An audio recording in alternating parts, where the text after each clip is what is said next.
They made her wait outside the boardroom, without realizing she owned the company. They made her wait.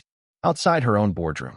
Not because the meeting was full, not because there was an emergency, but because they didn't recognize her. Ava Thompson stood quietly in the hallway, her phone face down in her hand.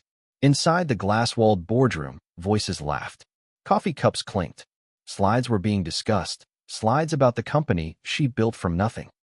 The assistant glanced at her again and said, "Ma'am, the board meeting is in progress. You'll need to wait." Ava smiled politely and nodded. What they didn't know was simple. She wasn't early. She wasn't late. She was the founder. 10 years earlier, Ava had started the company in her tiny apartment with a cracked laptop and a dream no one believed in. Today, it was valued at over $800 million. And the men inside that room? They were executives she had hired to help scale it. Or so she thought. As Ava waited, she heard her name mentioned. One of the board members laughed and said, "The founder won't be joining today. She's probably busy with PR stuff."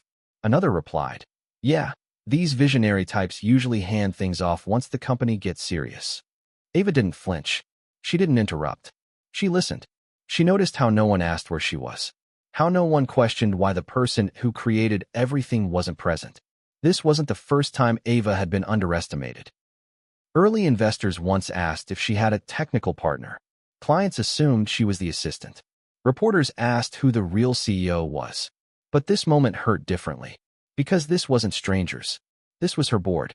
After 20 minutes, the assistant's phone rang. Her face changed instantly. "I'm so sorry," she whispered. "Please, go right in." The boardroom door opened. The room went silent. One by one, the men turned around and froze. Ava walked in calmly, placed her tablet on the table, and took the seat at the head of the room, the one with her name engraved beneath it. "Good morning," she said evenly. "I hope I didn't interrupt anything important about my company." No one spoke. One board member stammered, We didn't realize." Ava raised her hand. "I know," she said. "That's the problem." She tapped her tablet, and the screen lit up with documents. "While I was waiting outside," she continued, "I reviewed today's agenda, and I realized something." She looked each of them in the eye.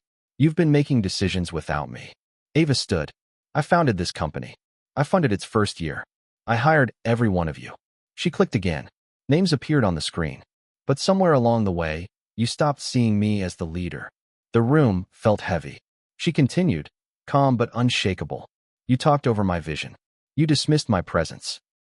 And today, you left me waiting outside my own boardroom." She paused. "That tells me everything I need to know."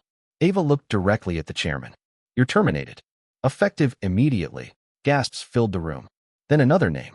Then another. One by one, she removed them. Not in anger. Not in chaos. But with absolute clarity. "I don't need people who forget who built the house," she said. "I need people who respect it." That afternoon, news spread fast. Headlines didn't say she was emotional. They didn't say she overreacted. They said, "Founder reclaims control." Ava replaced the board with leaders who listened, who asked questions, who understood that authority doesn't come from assumptions. It comes from earned respect. As for Ava, she returned to the hallway later that day, stood where she'd waited before, and smiled. Not because she'd fired anyone, but because she proved something powerful. You don't have to shout to be powerful. You don't have to explain your worth. And you should never wait quietly in a room you built. If this story gave you chills, hit like, subscribe, and share it with someone who needs to remember their worth.